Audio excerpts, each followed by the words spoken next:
Então, para começar essa conversa, a gente queria saber de onde surge a ideia de montar um novo fundo de Venture Capital.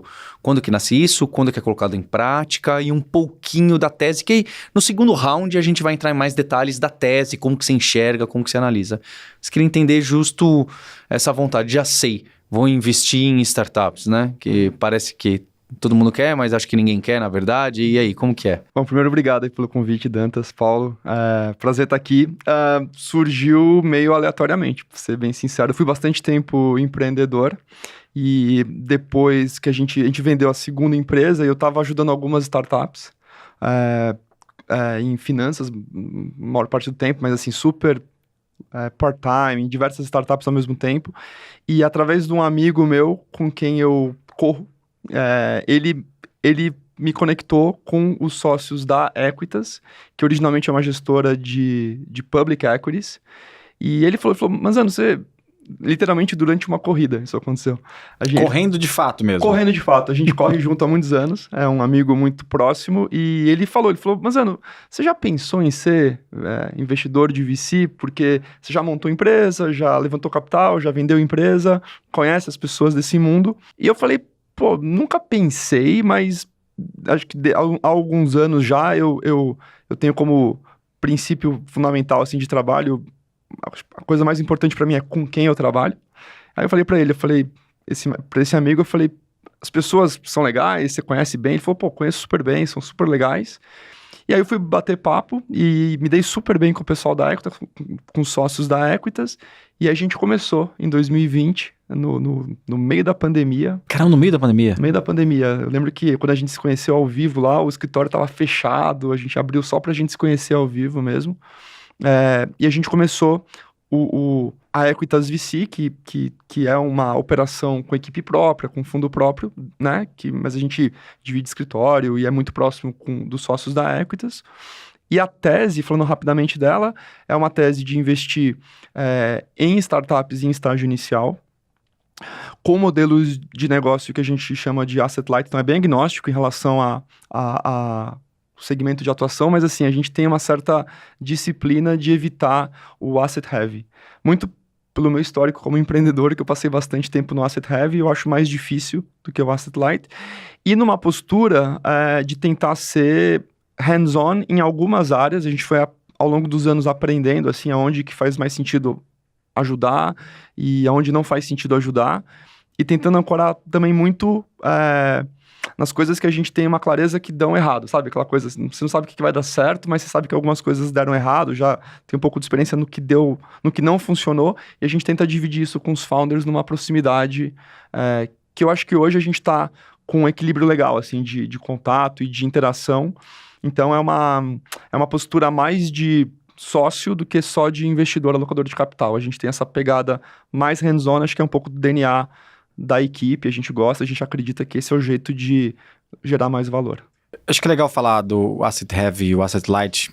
Quais são as características básicas que vocês olham nessas diferenças, né? Asset heavy seria que tem muita sala, muita gente e muita máquina. Ou muita movimentação de carga, assim, de estoque, por exemplo. Então, por exemplo, eu vim do mundo de comércio eletrônico. Então, assim, a gente tinha alguns riscos, assim, risco de estoque. Então, basicamente, você tinha que comprar produto. Se você não vende o produto, os boletos vão chegando e você vai sendo rapidamente enforcado. Acho que a palavra mais exata é isso. Assim. Ao passo que, quando você tem modelo asset light, ele é um pouco mais difícil de você escalar a venda, porque você tem que ter mais clareza de canal, o produto às vezes é menos comoditizado.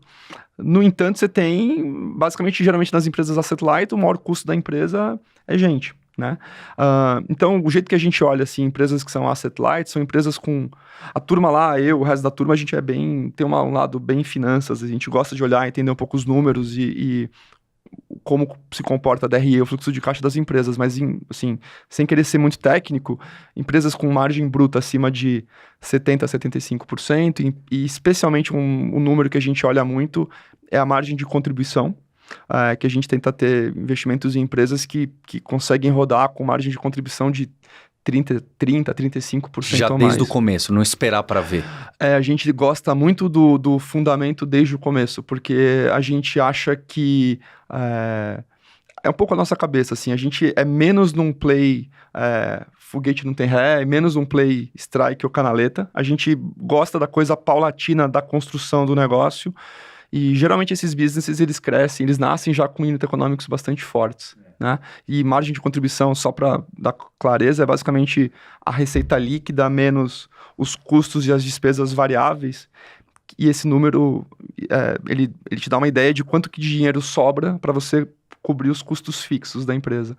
E a gente acha bem importante você ter desde o começo modelos de negócio que tem margem de contribuição positiva, ou que seja crescente. Que não dependa tanto dos custos variáveis. Que não dependa tanto dos custos variáveis, correto. E aí, enfim, a gente pode detalhar um pouco mais por que a gente prefere esse tipo de coisa, mas em relação ao asset light versus asset heavy, não é que a gente acha o asset heavy ruim, a gente só acha que ele é mais arriscado. E a gente acha que, do ponto de vista de risco-retorno, fazendo uma diligência boa dos fundadores, do estilo, né, da proposta de valor, do problema atacado, se a gente consegue encontrar esse tipo de fundador de maneira consistente, a gente consegue ter uma alocação de capital eficaz e com talvez menos mortalidade do que outros fundos de VC que seguem mais o playbook Vale do Silício. Olha que interessante, né, Paulo? A gente tá com um VC aqui, né?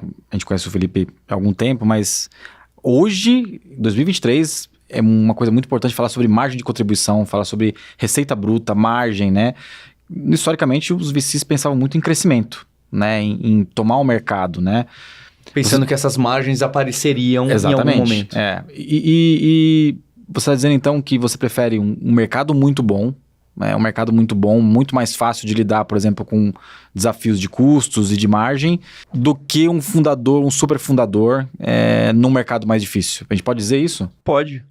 Assim, o que a gente olha muito, Dantas, assim, o VC, em Equitas VC, a gente tem, de fato, uma cabeça um pouco diferente do playbook tradicional de VC, mas eu acho que vem mais da minha experiência como empreendedor aqui no Brasil. Fiquei bastante tempo, né, tocando empresa, uma empresa com dinheiro de VC, a outra bootstrap, né, até o final, até a venda. E basicamente o que a gente acredita são algumas, assim, acho que todo VC tem as suas teses e a sua cabeça e as coisas em que a equipe de gestão acredita. No nosso caso, a gente acredita muito na coisa do mercado. Você tem que escolher um playing field bom. Você tem que escolher um playing field e o bom é grande, com margem, e a coisa muito importante que a gente vê, olhando, já tinha um pouco de crença, essa coisa que você falou de margem de contribuição em 2023, realmente está mais na moda agora, mas no nosso caso é uma coisa que desde 2020 a gente não mudou, a gente sempre foi mais nessa, porque é o que a gente acredita, assim, a gente acha que, assim, fora alguns casos muito específicos, colocar um cheque muito grande numa empresa não é o que vai fazer de fato um business ser bem sucedido. Você tem que ter mais coisa além disso, né? O dinheiro é um dos componentes, mas não é o único, com certeza. E o que a gente vê hoje, assim, cada vez com mais força, e tem alguns casos do primeiro fundo que já estão um pouco mais maduros e a gente vê que, de fato, parece ser o caminho, é que é muito importante você ter o mercado bom e você ter um time que está muito bem paramentado, muito bem instrumentado para atacar aquele mercado. A gente vê que nos modelos mais asset light, a barreira de entrada principal é a capacidade técnica dos times. Então, tem alguns modelos de negócio que só aquele time ou times com aquelas características conseguiriam montar. E é esse tipo de negócio que a gente gosta, assim, a gente gosta de tentar identificar isso cedo. Geralmente, esses times têm algumas dores, que na parte comercial o cara tem menos experiência, menos traquejo, que a gente tenta ajudar, mas aquela coisa do conhecimento específico em um mercado bom, isso já vem de fábrica, digamos assim, e é nosso trabalho encontrar essas pessoas e fazer esses investimentos.